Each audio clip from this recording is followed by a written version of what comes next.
Start talking. I'm trying to get everything. Hello. Hey, everybody. I just sent them all the links so we can have some fun. I doubt it. Yeah. We'll see if somebody wants to come join. See how many is going to do it. Is anybody on there right now? No, just us. Okay.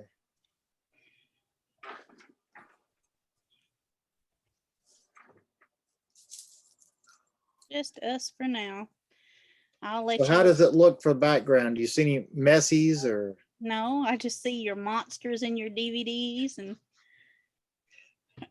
my background is my thing. So, yahoo! I'm bored. Can I go Okay. watch TV?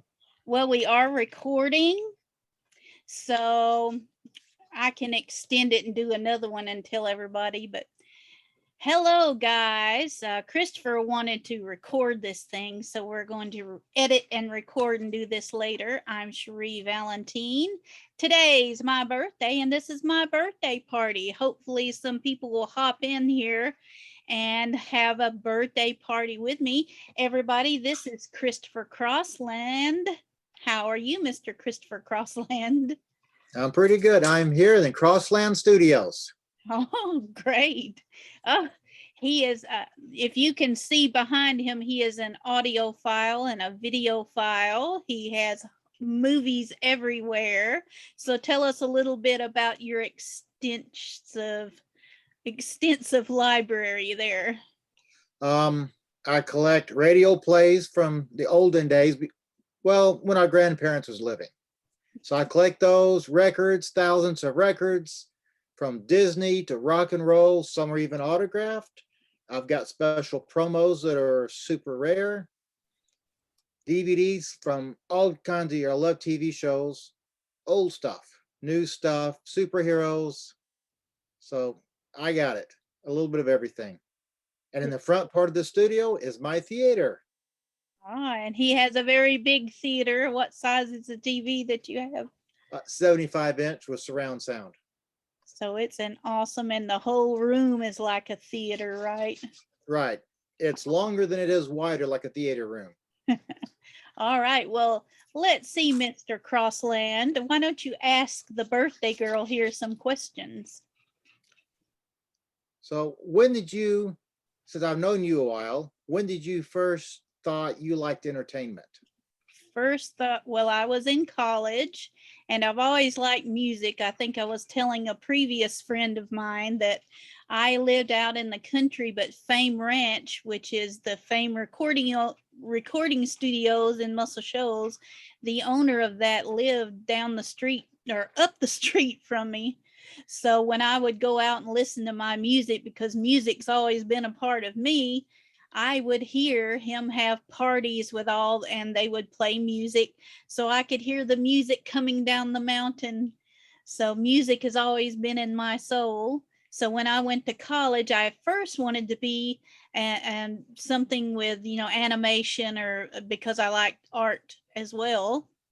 You draw But pretty good. thank you. But I decided, I'm a little more into the music management part than I was the art part, because at UNA, as you know, in the art department, they kind of want you to be one certain way, and I'm more realistic. I don't like to draw pointillism, and that's kind of what they wanted me to be, and I'm like, nope, I can't do that. So I changed to entertainment management.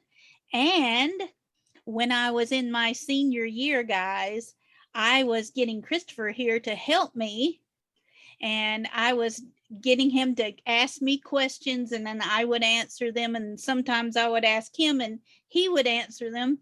So we got one day we were just going crazy with questions and stuff, and Christopher would answer all the right ones. And I was like, man, what the hell? Why don't you go back to school? You're answering my senior level classes. Go to school, for God's sake. So he's like, how long before I you have graduate?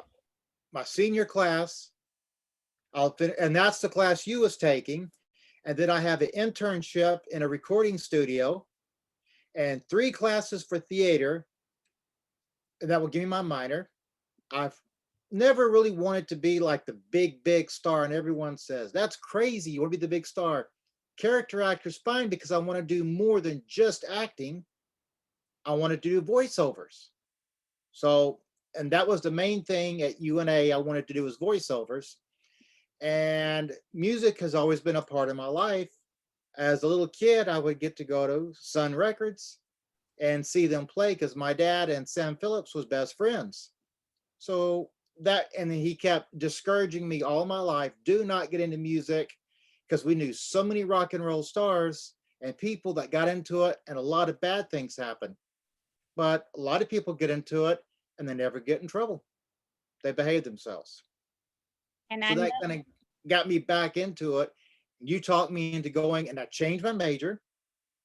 And so now it's entertainment business. I'm focusing more on the business side and then listening to Walt Aldridge and following his directions. It got me into doing some projects. And all of a sudden, wait a minute, when I was in orchestra class, I used to play viola. I, I thought I want to do film scores. And now I have a recording studio. and it's an awesome studio, and you're doing really good at college too, and I'm so proud of you. I like it. Jana wanted me to read a book, like read 2 chapters, and I read the whole book on law. So I really enjoyed it, and I still do. All right. And guys, this is my birthday party, and I'm trying to, while I'm talking to you and getting you to talk, I'm trying to get other people to join us here. So That's what hopefully, I figured you was doing, just trying to get other people to join in and have some fun. yeah, hope I'm sending private messages too, because I got a whole bunch of friends on here. So hopefully somebody's available about 11 o'clock. So talk to me about your favorite artist and stuff because I know yours. I was kidding my friends today on my Facebook page. I can go from AC/DC to Alvin and the Chipmunks. So I think you're about the same. That's why we've been friends for so long, because you're about the same with your music. So tell me a little bit. I know how you got started with entertainment, and that's with your radio plays, right? Right. As a little kid, I heard Fibber McGee and Molly, and that was my first one as far as a radio play. But as a little kid, I said, Mom, I want to be on Sesame Street. And she was like, wait a minute, Sesame Street's not real. And I said, no, I want to be an actor on Sesame Street. That's probably 4, 5, somewhere in that neighborhood. So I already knew I wanted to go there. And I started doing the voices. Then later on, during various presidencies, I'd make fun of the presidents and actors and stuff, and I would do all of that and try to copy cartoon characters. But moving across America and living in different places, I was just in the wrong place at the wrong time. But then my one movie I was in, and all you can see is a little speck of me. So I'm not really there, I guess you could say. Is what was that? Something about a basketball player and nuclear bombs, and it was filmed in Montana, Livingston, Montana. And then later on, I came here. I've been in a few movies. One, my whole scene was cut out because the people in front of me was so kind to act like a jerk. And myself and the girl that was with me, she was trying to get into movies. Our whole scene got cut because of the people in front of us. But since then, I was in a big movie, which we had fun. You was an extra in that, and I was an actor in that one. I was an undertaker for vampires. So it was really a fun movie, set photographer, location manager. I did a lot of the props. And then I did another vampire one. I was a victim in that one. It was short, but it's on YouTube. I'm wanting to open up another YouTube page with just all the stuff I've done. And like you, I'm a host on another show, the Alabama Renaissance Fair. So I'm a host for them. And it's more educational and historical.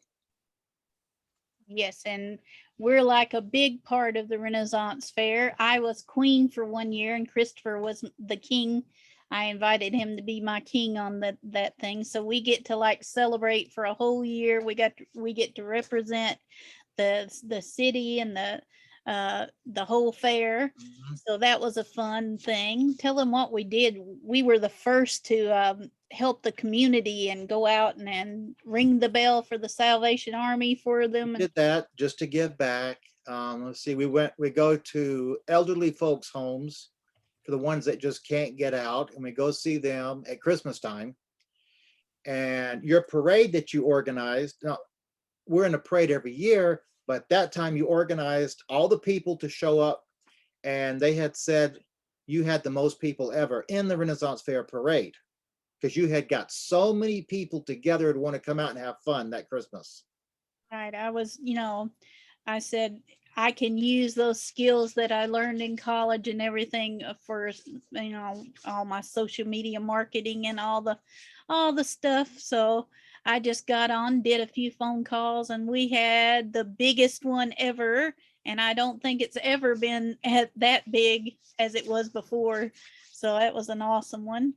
And tell them about when we were king and queen. We tell them about the feast and what happens at the end of our reign, that curse that we have. Well, our reign, it seems to be, well, everyone, there's a curse, and we could only last 1 year as king and queen. And so things didn't go too great in the fairy kingdom. And I have a pixie that lives with me. I have a prince, an elf, a gnome, a fairy, and there was problems. So they're more important. So I wanted to just put the crown down, let someone else just pick it up and run with it. And we left into the world of the face. It was time to go help them and go back because originally I was a woodsman, but now I'm Duke Christopher of Crossland. But I enjoy being out in the woods and with all the animals. Yes. Oh, sorry. Okay. I'm still trying to send things for my fans out there, and I think we kind of started a little too late. We might have to start again tomorrow and try it again, but we're going to keep going for a little while here just to see if we can get somebody. So ask me a few more questions since I think I've sent out invitations all over the place here. Now, with your entertainment degree, Mm-hmm. I know you've been a manager of two or no, it's three people, hasn't it? That I Yeah, know of, or is there more? three actually. Yeah. No, two rap stars, Yes. one country star. Yes. Okay. So it started out, I just got contacted because I'm like networking on Facebook, and somebody contacted me and asked me if I knew anything about managing a star, and I said, of course. So this was a rap guy, and actually it slipped my mind what his name was, but anyway, I tried to get him in at Fame. So we had a whole bunch of things set up for the guy, and he sounded really good. Rap's not really my thing. There's some rap alike. I think you're the same way. We've learned through school and everything to appreciate all genres of music. So you know Do you want to go there with what genres I like? I know you like everything just like I do, right?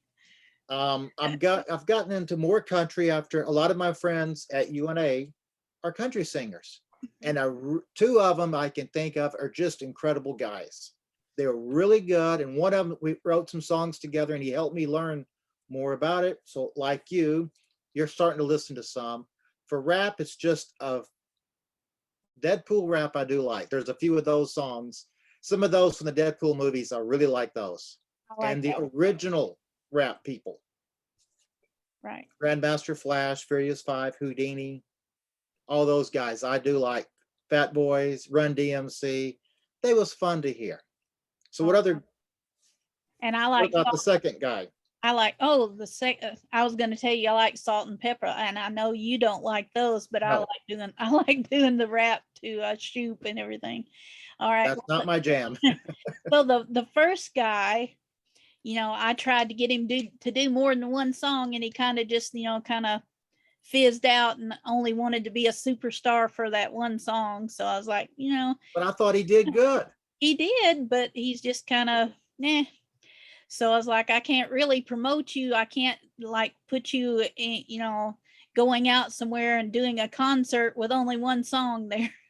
So we tried to get him on Spotify or something, but he just, so I was like, well, all right. So then the second guy, the same guy that was trying to get me to manage this guy, asked me if I wanted to try this other one. So he had a few more songs and he seemed to be doing pretty good, but he's kind of the one that thinks he can do it all by himself. So, with me trying to teach him and show him and try to manage for him, he didn't want that. He kind of wanted to do it and he just wanted me to do the website kind of.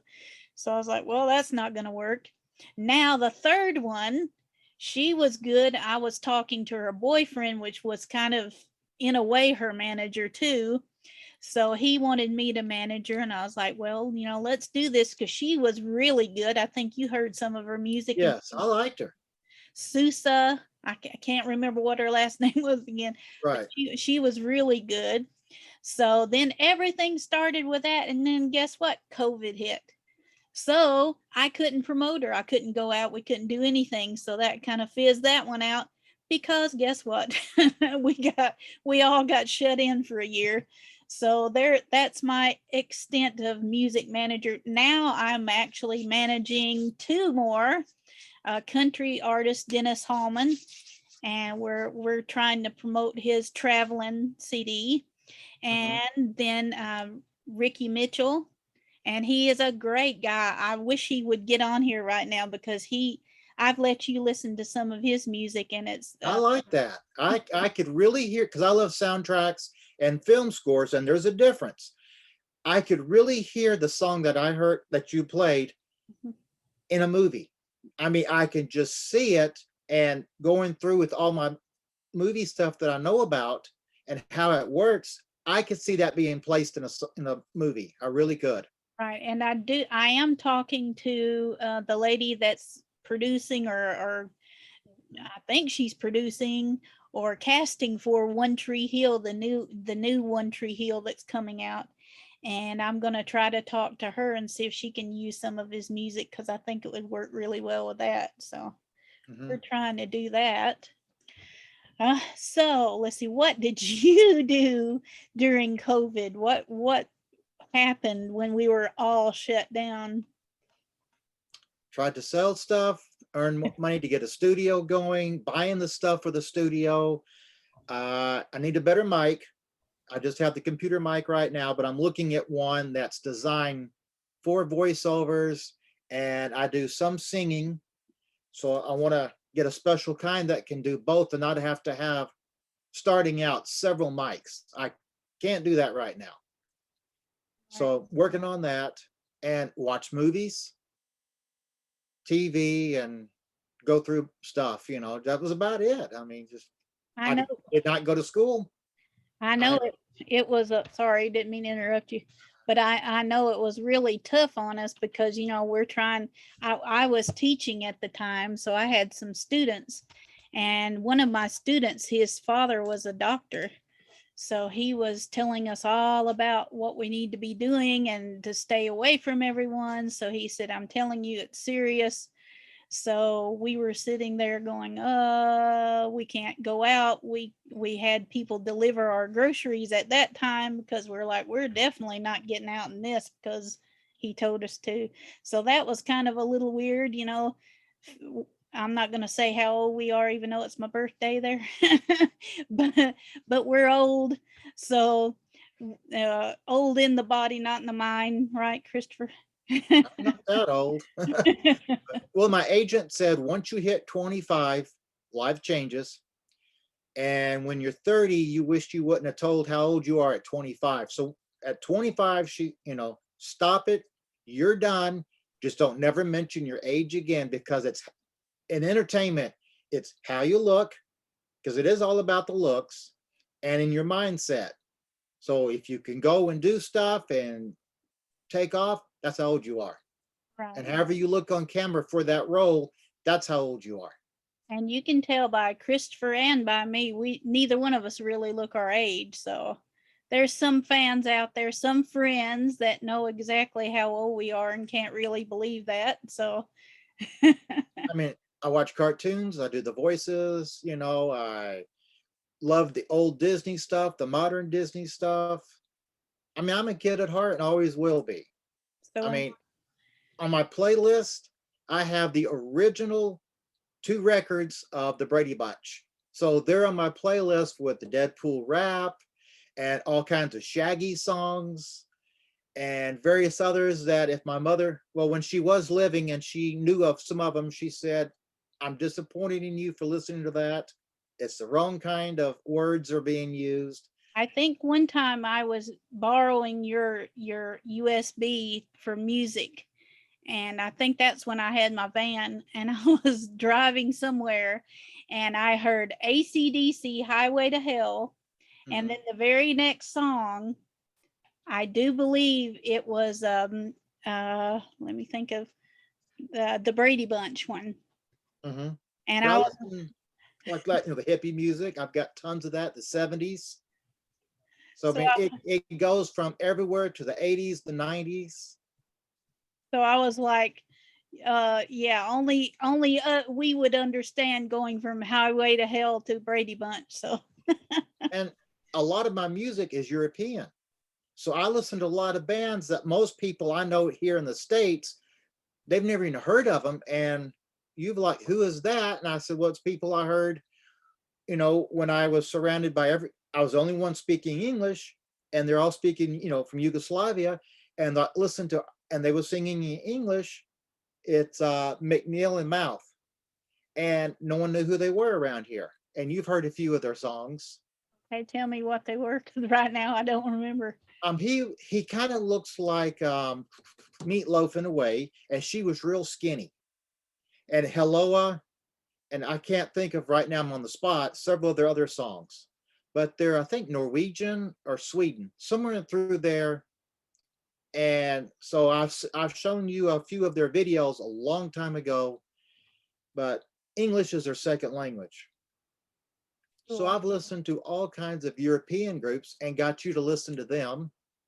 Right. I mean, you've helped me expand even more with your love of all the television shows, the black and white. So, you know, I think I expanded even more with the Sex Pistols. I know I like the Sex Pistols before I met you because I was dating somebody else that liked the Sex Pistols, and he was all confused at why I would like the Sex Pistols, and I'm like, duh. If you like them, why couldn't the girl like them? But you have a lot of collectible things with the Sex Pistols, don't you? I have an original, let's see, it's Anarchy in the UK tour with Sex Pistol, Johnny Thunders and the Clash, and Heartbreakers. See, December the 4th, 1976 promo poster. And tons of posters from Europe. They are not US posters. And when you try to frame them, it's the wrong size. US frames do not fit European posters. Records, tons of original records, just all kinds of really cool stuff. I think, don't you have like you've got a belt that was Right. I got it from a friend, and his friend bought it in the London sex shop owned by Malcolm McLaren. And when you hold it up next to the videos, the posters, they're identical. But this is not the one Sid Vicious wore. It's, they made more than one. So this is one that's identical to what he wore. I know we went to a shop in, was it Huntsville? Huntsville. And what was the name of the shop? Oh man, I can't think of it right now. What was the guy's name that owned it?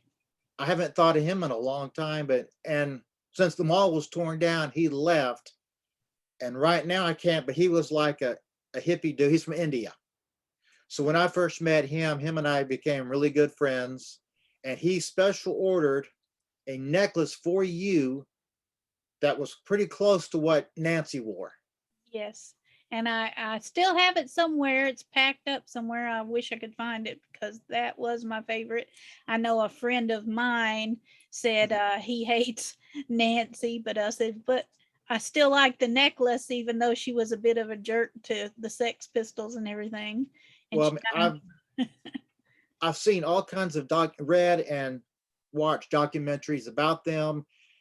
I wish she would have never been found because I won't say who, but sometimes US people want to go over to England and marry people from over there and live this wonderful life. And I think that's what she wanted to do because she had said it to other people, I'm going to do this. She went over there, she did it.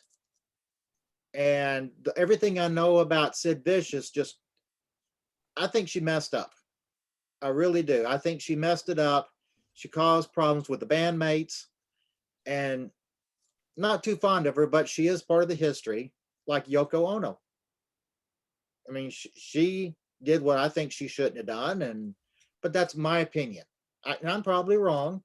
Some people agree with me. They dislike these two people way more than I do. Well, I'm glad we're still talking, and if it runs out of time, we'll just do another one, and maybe by then somebody will see. Hopefully, somebody won't be chicken. You guys are chicken, and you're not coming to my birthday party here that I wanted to do. So hopefully, we'll get somebody come. All right, let's see. Well, what else got you in the entertainment? I mean, what? I mean, I know we've talked about this. I have inspired you because I am entertainment. I love it. It's like a religion. Be respectful. If a movie person told me the secrets of a movie endings, I wouldn't tell no one until everyone saw it because I don't want to spoil it. So I know I've inspired you a lot in so many different genres of music, I do know movies. when we were in school, we had a project to do, and I had to go in the studio and learn the board and learn all that. And I needed to record a song, and we recorded Respect. So of Mhm. course, who had to sing it, but I'm like, I need a band to record too. Right. So you play bass, right? I did the bass, and that's the bass back here if you can see it. And it was a used bass from Steve Sims, which he's now passed on, from Galaxy Music of Florence, Alabama. And that was one of his basses that he used to go on tour with. And a very good friend of mine, which was Mike Collier, and we called him Axel. And it's two punk rockers went in there to help you to do this. And he was a guitar player. And he was one of my bandmates. He played guitar for me, or I played bass for him. Not sure which one, but it's one of those. And he's passed on now. But that was a lot of fun. And I got to learn the board. I got to learn Right. FX, and you got now. Mike was a little bit of a one of those that were Arrogant. Eric. Yeah, that's the word for That's it. the best way. And we had a long talk, and then later on he realized what he did wrong. Right. But so he learned too, but it took a little bit to see what you can't act that way in the studio. It's respect. Right, because I'm like, I've got to do this for a grade, and I need to have everybody, not look at me like I don't know what here with how he was doing it. Is like this is not a punk rock studio. You can't go trashing stuff, and you can't be cussing like I don't know what here either, because I'm having to do all that. It But wasn't a standard studio. It was a studio in University of North Alabama in the old studio. So therefore, there could be students on the outside that could hear what was going on. And that really upset me because that was my university at the time too, when I was first going. So I really didn't want to. Reputation means, if everyone that gets to know me, reputation means a lot, to do the right thing. And that was really upsetting to me. So we wasn't paying for it. yeah, and you helped me like with that. And then later on, continuing getting into entertainment stuff, I had to quit for a while because I had to intern somewhere. And the only place I could, because you really can't get into Fame Studios right now because everybody wants in Fame Studios. It's just right down the road. So they said, well, you need to go to Nashville. Well, I only knew your dad there, and he was busy at the time or something, so I couldn't go live with him for 3 months for free because that's basically I wouldn't get paid while I was interning. So Right, I had to quit for a while. But then I'll let you tell them about this movie. What right. happened? How did we get into that? A friend of ours at the time lived in another state, and she said, "Hey, this producer director is wanting to shoot a film, and he shot the first part, no, the second part of the film, but he needed people in costumes of the Renaissance Fair, which we are a part of, which many others." So he came up here, he's all set up. He came up here and he met us. And then he said, "Well, I want to take your picture." And I posed and he said, "Well, what's going on? Why are you?" And I said, "Well, you said do this and this." And he saw something was different compared to everyone else he's done for all the movies he's done in the past, plus this one. So he asked me a question. I said, "Yeah, I was a big time model at once." And he said, "That's why you're doing it, these different shots." And so that intrigued him. And he found out what you was doing and what you can do, because on the entertainment part, you went more for the business side behind the camera, Right. where I was shooting more in front of the camera at first. And I know Judy was one of the casting directors, and I was kind of helping her out. And then you and I, because we became friends with Carlos Right. Rosales, the producer, and we took him to some antique stores around town. And I don't remember the one. It was the two-story one in Muscle Shoals. What's the name of that one? Um, right. I can't think. I should know it. It used to be a nightclub, and when my dad was really young, he would go over across the river, and there was a nightclub, and they would go dancing and having fun. Right. And we Can't. were walking around, and this quiet little thing, as you can attest to, that I have always been the little quiet thing. So you've always tried to get me out there, and I've just like kind of made you go do it. But I said, well, I'm gonna go for it. So I just said, excuse me, sir, I want to do what you do. And I think the Ace, the one that is doing my people of entertainment here, Right. he said, do you realize, the 1 in a million chance that a director is going to, or a producer is going to actually want to help you?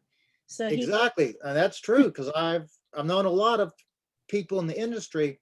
It's very hard to get one level next. It's extremely hard. so, So go ahead.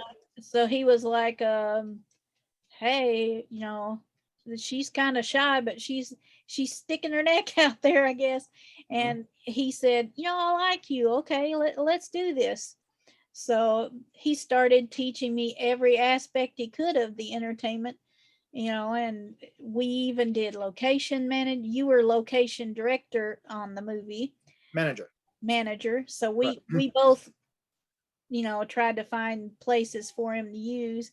And then we did props I did, because we one did time, that. What, 2 hours of sleep that night, trying, because we knew we gave our word the props would be done, and it didn't turn out the way it's supposed to. And I said, I'm not going to put, because Crossland Studios is more than just its entertainment, period. It's a studio for the thoughts, for writing, making props, music, movies, TV, radio, whatever. It's entertainment. I said, I am not going to put my name on this. It looked horrible. In the trash can, did it again, and it turned out perfect. right. And we Googled it. We Googled how to do paper mache. You knew a little bit how to do it, but we were trying to Google because, as everyone knows in the entertainment industry, never tell somebody you can't do something. Always say, sure, I can do that. And then just try to I figure out knew, the way to. no, I knew how, but it didn't work the way it was supposed to, because there was something, a step somewhere I was missing. Because going back to years ago from people I knew, and through that time of passage of time, I missed something. So, but we got it done. And I have the producer kept almost all the rocks, and I kept a couple of the rocks because he wanted to use it on future projects. So then, well, I think we were trying to and when he started getting me into casting, because I think the first part of it was Mhm. we were at the library and he said, I wish we had some publicity for this. And I said, why didn't you just tell me that? I could do that. Because, I've got the knack for finding publicity because of the Right. Renaissance You're Fair. good at it. You are good. So, I called up the university and we had somebody come up there and that they were, doing some publicity for it. And he was like, wow, you think you could cast some people locally because, you can help Judy. And I was like, okay. So what I did, he would tell me the name or what character it was and what he thought they looked like in his mind. So I just went like shopping in town and I went to Walmart and I saw this one bearded guy look like Santa Mhm. Claus and he had a pink hat and his name is Big Don. Right. So I put him in the my little list and called him Big Don Pink Hat. And I think he's still in my contact list as Big Don Now, Pink Hat do because you that remember who he turned out to be? uh He turned out to be a friend of my dad's, and he was a wrestler when he was young. okay, I forgot about that. And he would go on the circuits and wrestle. And then my dad went further than he did. I think he got tired and went and did other stuff like some people do. And he went further. And then we found out who I was, and him and I was really surprised that you brought us together. And from what Carlos said, he was one of the best uh, Mhm. characters in that movie because he's like, wow, you just picked somebody that's awesome. So when you guys see La Madame, you will see his character. And then Right. I also found another member of the Renaissance Fair, Gregory Bowling, That's what I was thinking of. and He was incredible. his character was just amazing. So Carlos was like, wow, everything I can do or ask you to do, you can do. So then we have a thing called the Geek Gathering, and that's where I just got through interviewing Ben Bladen, who is a zombie from The Walking Dead, Good friend today of ours. for my birthday. But we, did all. Oh, now I'm gonna have to re-record this thing. I've, I've lost my train of thought. What was I talking about? Oh, okay. We were. I know.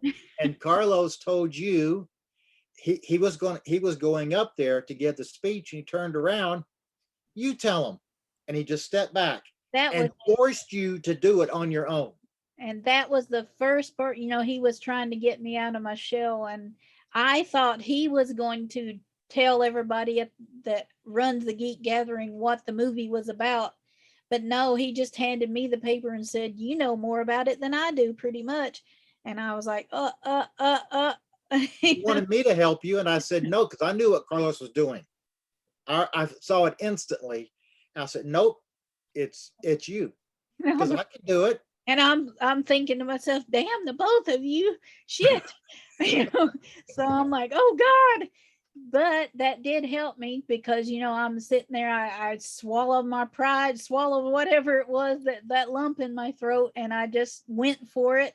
And I told them all about the movie, and it became easier as we went along. And then he was also getting me to help promote the movie and go sell spots for at the end of the film, Mm-hmm. so he Advertisements and advertised. promos and stuff. And So I started learning how to talk to people about that, and it just really helped me. So I do thank him for that. I thank him for, you know, helping me and see, guys, this is where we are today. I can talk on my own show here, and I'm not that right scared anymore. So that now on the film, going back real quick on mine is I took photography through high school in Livingston, Montana, Park High Rangers, and came to UNA and took it at UNA photography because I love photography.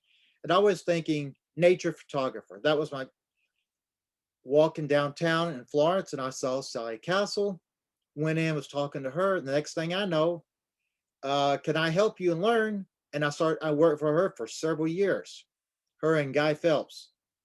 But that got me with the knowledge, and I became the set photographer for the movie. So I got to do that. So that was another credit that I did for the movie.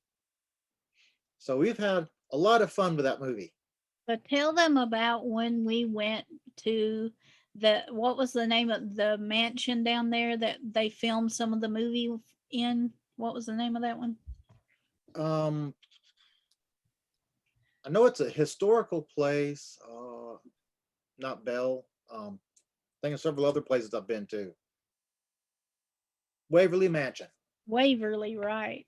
Right. And we was in a special guest, you and I, as far as I know, we was the only actors and people that worked on the film besides Carlos and Roberto that was invited to the movie.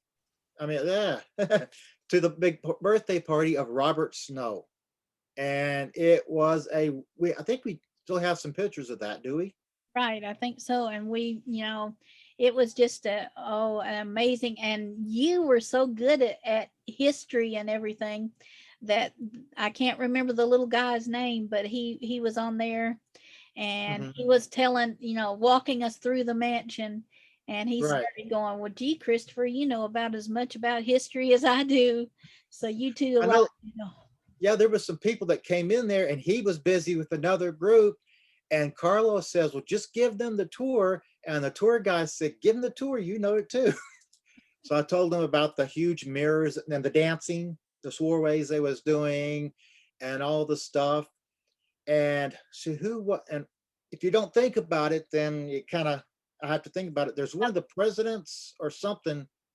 And there's a Nathan, ghost story about it. Tell them the I ghost. remember the ghost story, and the Egyptian room, which was Nathan Bedford Forrest's private room when he would come to visit.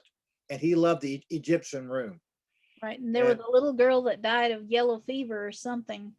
And I believe so. She always comes and she messes up the bed. She will climb up on the bed, and no matter how many times you make the bed, that you'll see little handprints and stuff where she jumps on the bed. So, Right. that was a cool one. I never saw it. I wish we would have seen that. That would have been really cool to see that, to say, yes, I did see activity, but I didn't. We have a friend. Eventually, he's in Nashville, and he wants to take us on a ghost hunting thing. So I can't wait for that one. That one's going to be fun. Right.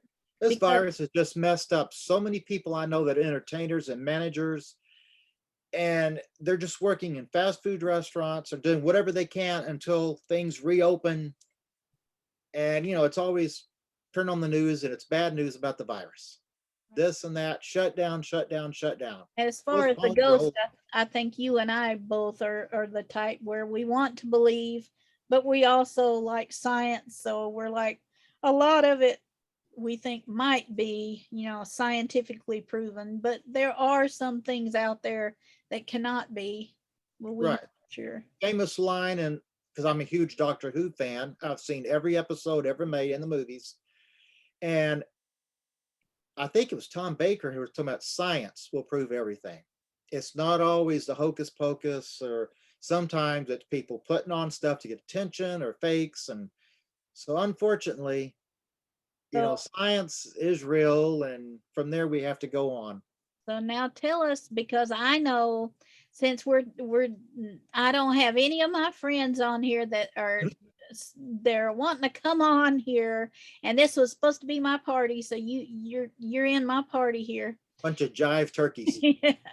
So now tell me, now I remember your grandmother was like your best friend, right?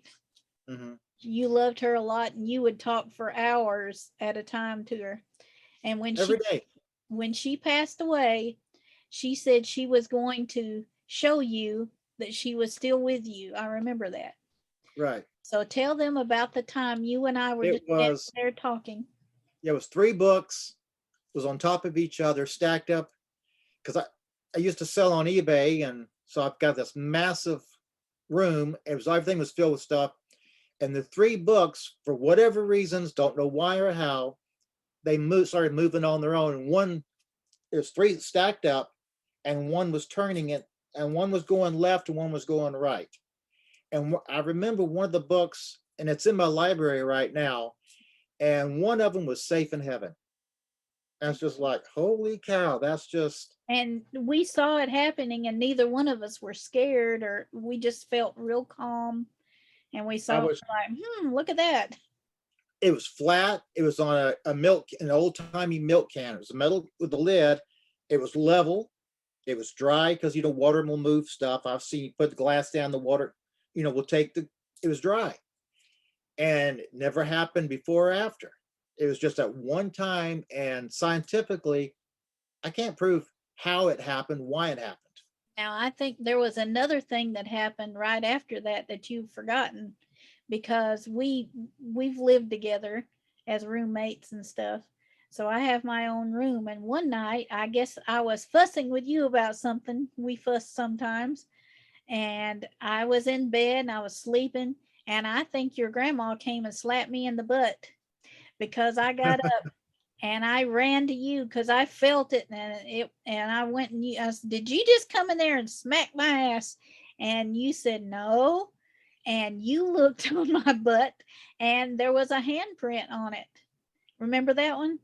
I forgot And about that. you said it's got to be grandma. She's probably pissed at you for fussing with me, and I was like, it's got to be because that I got smacked in the butt by Granny. So Just like my kitty, can't say her name, but I don't know what all we can and can't do, but her name was Miss Kitty. My cousins would call her Miss Kitty. you can say it.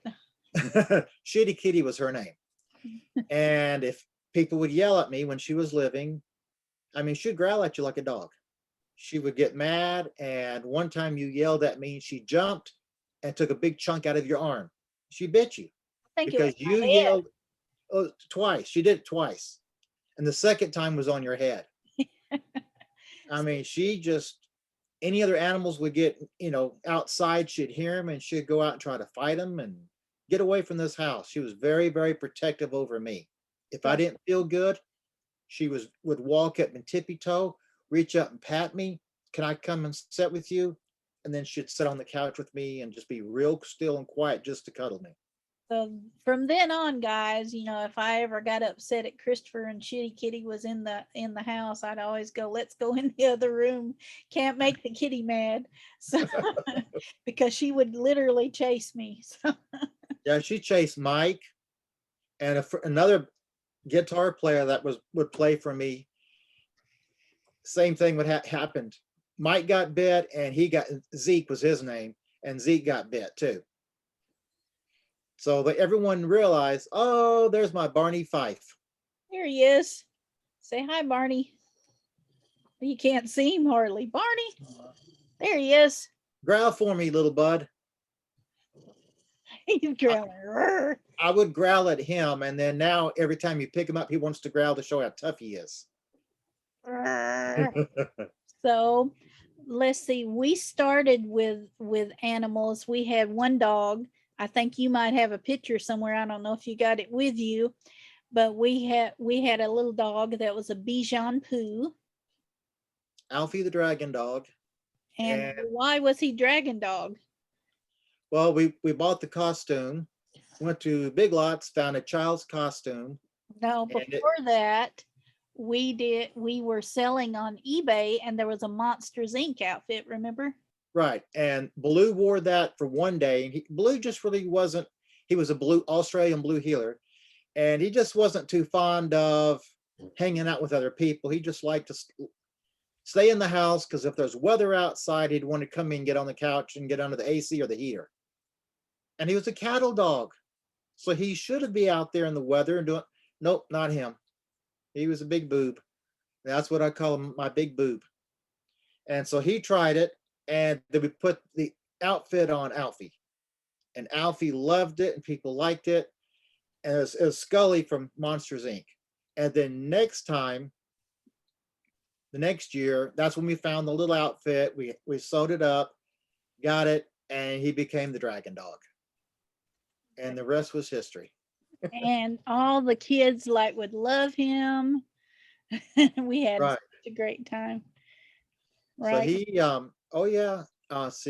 Paris Hilton saw him, and she thought he was just the cutest thing ever. and Ricky Arnaz Jr.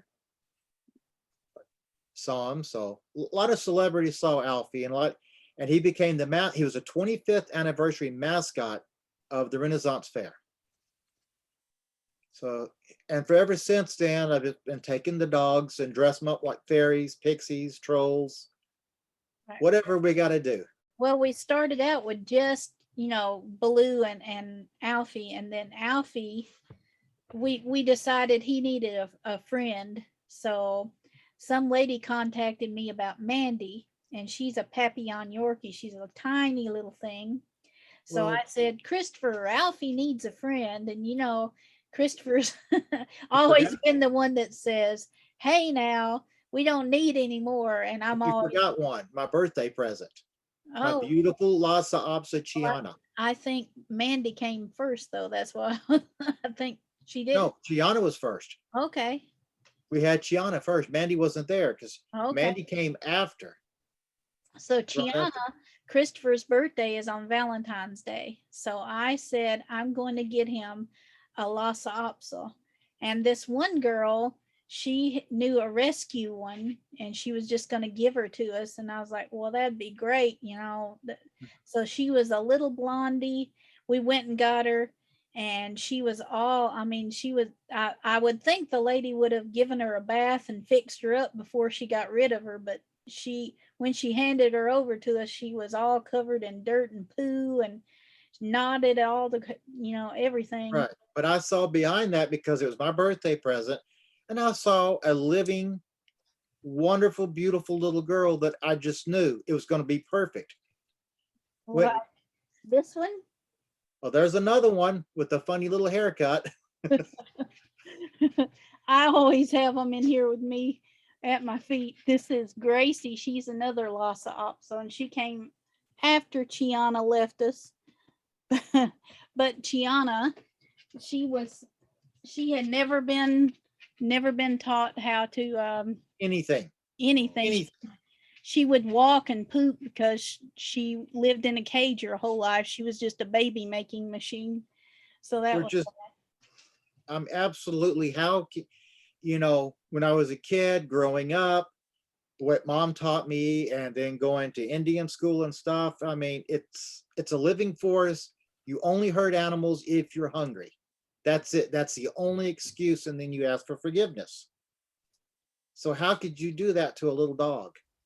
but she was It's so just beautiful. And then later on, we would let her hair grow and we would give her pigtails and take her riding around in the car, and right. she would puff her little chest out and just look at people, and you could almost hear her say, look how beautiful I am, because she would just stick her chin up, and it made us feel so good to just see that she was so happy now. So that was awesome. Oh, she loved it. She realized people wasn't bad. People, gave love. And when she put her little pigtails going up, she looked like Cindy Lou. So Yeah. she would bounce them around and she just walk around like that and have a lot of fun. So then we got Mandy. I think Mandy was next. Mandy, And I she was so tiny, she had to become, well, I thought Sprite, but I thought she was a little bit bigger than a Sprite. So she became the Pixie, and the Pixie with the attitude because she's the boss. But at first she wasn't, because Right. when we got her, this man was in a Mason lodge or something. He bought her for his grandkids. The grandkids didn't like her, Mhm. and he paid all this money to get her fixed, and and all this stuff, and the kids hated her. So I think he abused her afterwards because she was terrified of men, just terrified. So the lady rescued her from him, but her grandson kind of messed with her too and Right. pulled her tail and all this. So she knew she couldn't keep her because the grandson, was really making her nervous. And So I remember asking the woman, I said, is she ours? And the woman said yes. And then I asked her the questions, can you not control a grandchild? No, he just, I said, that's, a child growing up abusing a dog. You got problems in your future you're fixing to deal with if you don't stop it. Well, I can't. The kid needed help abusing a dog. So now So then, we put her in the car. I think the lady let me have her just for a $30 fee or something. Right. So, she gave her to me. I told Christopher to take her in the car, and I think she was so terrified. We didn't know at the time how terrified she was of men and little boys, and even Well, I remember doing something to her in the car.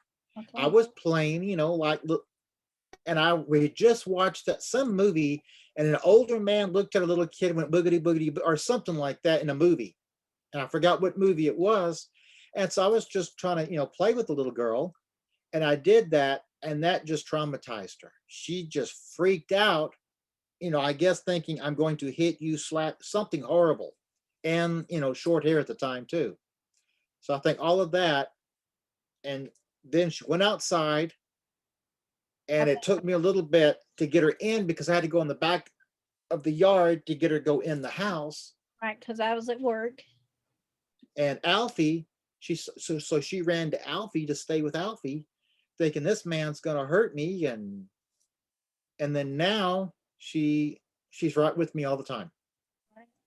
Take me here, take me there, and I'm her number one human in the entire world.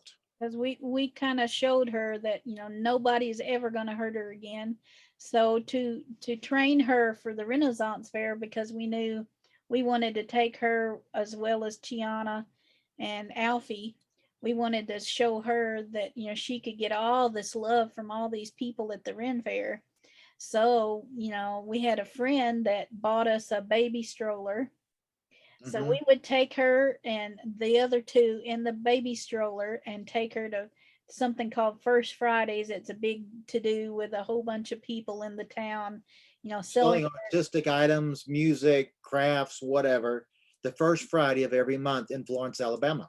So we would stick them. Sometimes we'd put a dress on them all, and have them dressed up, and everybody would stop the stroller and they'd want to pet her. So at first she was a little frightened, and she'd always look at me or Christopher. Later on, it was just all Christopher, but she would look at, for permission. Are they going to hurt me? So we kept taking her and taking her. So we knew by the time the Renaissance Fair got there, she would understand nobody's going to hurt you. So I think by the time the Ren Fair got here, we had her little pixie dress from Build-A-Bear. So Yep. we got her little Build-A-Bear dress.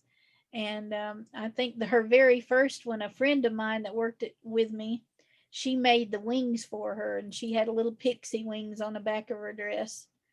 Right. So now she can go, she goes anywhere, we take her to everything. We even took her to the senior citizens homes. And Mm-hmm. even though she doesn't know them, she can look at Christopher and he can nod his head, and she's like, I'm gonna be okay now. So And other people, the living statue, Marjorie, she said she noticed that. She looks at me to ask, are they safe? So she still has that in her mind. Am I going to be hurt? Well, I'm here. And if even my neighbors before he passed away, um, I'll say it a little different, but he told some of his friends that wasn't the best friends that anything you do is one thing, but if you touch that man's dogs for any reason, he's taking you out. And I will wear that orange jumpsuit like you've never seen. Don't touch the dogs. They're innocent little creatures, and they realize this guy loves his dogs and he treats them very good. now And that's how you should treat all animals. tell them about what got started, which we're going to write a book one day about Alfie and all that he's done for all these people. So Right. tell them real quick what we did on Facebook for Alfie and Mandy and Chiana, and Well, we how created that went. created the page, and then people all over the world would come in and they'd watch it. And then now, fast forwarding really quick, on his last days, people would call in and put the phone up to his ear. And then there was some people that was, I don't remember where, and I'm sorry, in a village in Africa, they had one light bulb and one computer for the entire village. And every day that was the one little thing the village would do, was get on Facebook and see what Alfie was doing.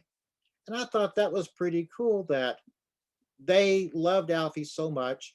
And then people, various entertainers would send condolences or I'm sorry and all these other little things about Alfie. But Alfie really, really helped people around the world.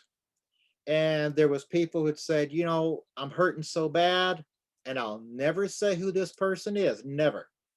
But this person was somewhere in the world, and they said, I'm hurting, I just want to go.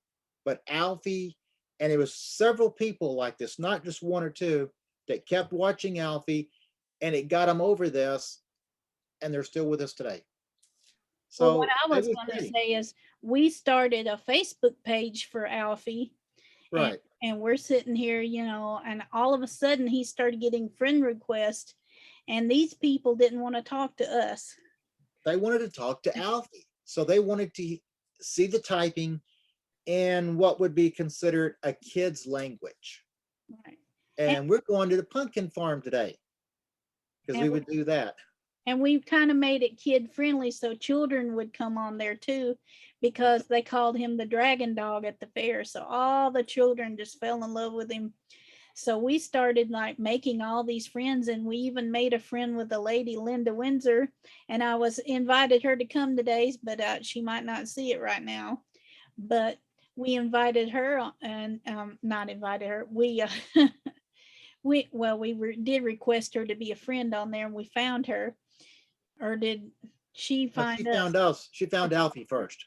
So she told us after, when Alfie was sick, she said, I was really sick and I didn't want to continue with my life pretty much.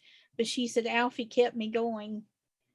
So that, that always, But touched there our was a heart. lot of people that was, and there was one guy here in town that came up to me at the Ren Fair and wanted to know, and again, being G-rated here, which I'm not always G-rated, I'm usually triple X with my mouth, but wanted to kill Alfie. Hated dogs, hated cats, hated animals. Why would you bring a dog to the Renaissance Fair? That is so, and just went on negative like you won't believe.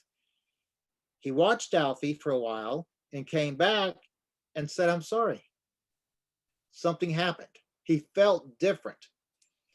And throughout the day, he just said, why is your dog so magical? And I said, Alfie's done this to so many other people that said, I hate dogs, can't stand them. If I worked for the dog pound, I'd work for free just to gather up dogs in people's yards to put them down. I mean, I can't understand why would you even think that? But then after being with Alfie, something magical happened. And that's how little stories like that and little ideas about, writing for Alfie, the store, all these stories, put them together, and then bring that into the Renaissance Fair to write a book. Well, everything was great. And I'm looking, getting the ideas together. And I met an engineer, and he retired. And he said, I did a kid's book, and I had to hire someone to do the art. And then he proceeded to tell me how expensive it is, a kid's book. Well, that just knocked me out of the ballpark. That did it right there. I realized financially, and then I was at that time that when I came back home that week, people started to email me price tags on how much to draw Alfie. And it would never work because the point was it has to be lifelike. And that meant the price tag straight up. Not going to happen. I just couldn't find anyone to draw the way I wanted it done that I could afford. And so the whole book has been on the back burner. And the stove has been moved out into one of my barns I had built. And that's how far of a back burner it has become because of the cost. And keeping But, a house. but Alfie, before he passed away, he got a mascot of the Renaissance Fair because everybody loved him so much. And you were in magazines with him. Yep. Alfie and I have been in magazines. Renaissance magazine. I remember people saying, well, how does it feel to be in a magazine? I said, no big deal. I've been in hundreds before and billboards all over Europe. So it was cool because it was a Renaissance fair. And I did it because of love of the Renaissance fair, and for our Renaissance fair because of what we stand for, education and community, and we do it because we volunteer because we like it. We don't get paid.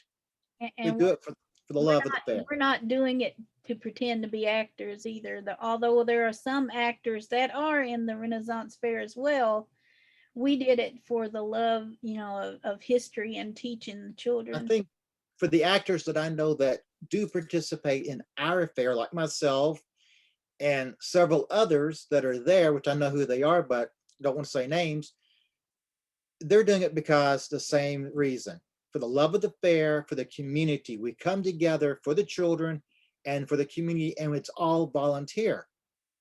And we need to volunteer for things so it's not all about us. I mean, we entertainers, other stuff, we always, well, I did this and I want to do this. And some movie producers and directors and actors never want to speak about anything they've done. That's fine. But my dad was a pro wrestler and he gave me advice. All the people I've had, my managers, they had said, don't do that. Talk about, so therefore that has got me in the mindset, talk about yourself, because sometimes no one will. And the next thing you know, you're off somewhere and you're out of the entertainment business. And guys, I think we've went over and we've done it for an hour now, and we're going to probably do it again and share another link because I'm afraid after an hour it's probably going to like cut us off here. So we got like 3 minutes. So I'm going to say this is the end of the first half, and we're going to just start a new one and send out the link again, and hopefully some chicken butts out there will jump on here for my birthday, because I'm still asking y'all to be in my birthday party here.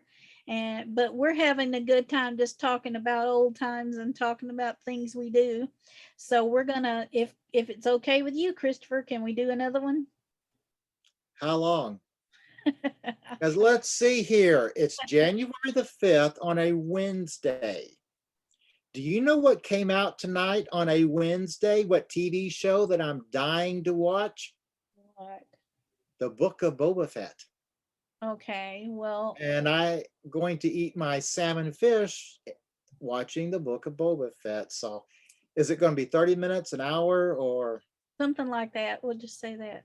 Okay. Okay, because it's like 2 minutes, and I have a feeling, I don't know, we could just keep going, but I'm afraid it's going to cut us off. So I'd like to just share another one just in case, because I don't want us to be cut off mid-sentence. That's a little bit less editing I have to do there. All right, so this is the end of the first one. I'll share this on my page, and Christopher will share it on his page. And this was supposed to be my birthday party, but I have chicken. Well, Chicken did you tenders. tell people previous? Yeah, I've been like telling them for days, but it took you Oh, for okay. shit ready. So I didn't know, because sometimes people get busy, or I mean, a lot of people go to church on Wednesday nights, and well, I'm sure they're interested in hearing me talk and to hear, us talk, but they're probably like not used to talking themselves on there, so they don't know how it works. But hopefully some of at least my entertainment fans out there that did some shows with me would hop on here. So we're now gonna that would be cool if a few of those would get on there. And right. I sent yes, did even you send Ben one? I don't think I sent Ben one. I think he says it's hard for him to do it when he's got his roommates and stuff. He only can do it in the afternoon. So, Oh, okay. That's one. I got you now. right. But I sent Esau. Wanted you to meet Esau, the one that did a loaded weapon. Okay. So, but, we'll probably air this, and then we'll do another hour. And if this goes over well, we'll just do this every once in a while, because it seems like fun just sitting and talking about things. And this is totally separate from the People of Entertainment podcast. This is just something for us. So we're going to post it on our YouTube. And Okay. All I mean, it's right. still entertainment, and we've done movies, and I mean, I photographed tons of famous people with Sally, and so it's still entertainment. Right. I'm just not as famous as I used to be anymore, but I'm trying. All right. Well, I'm gonna stop here and then we'll do a part 2 in a few minutes. Okay. All righty, bye. All right.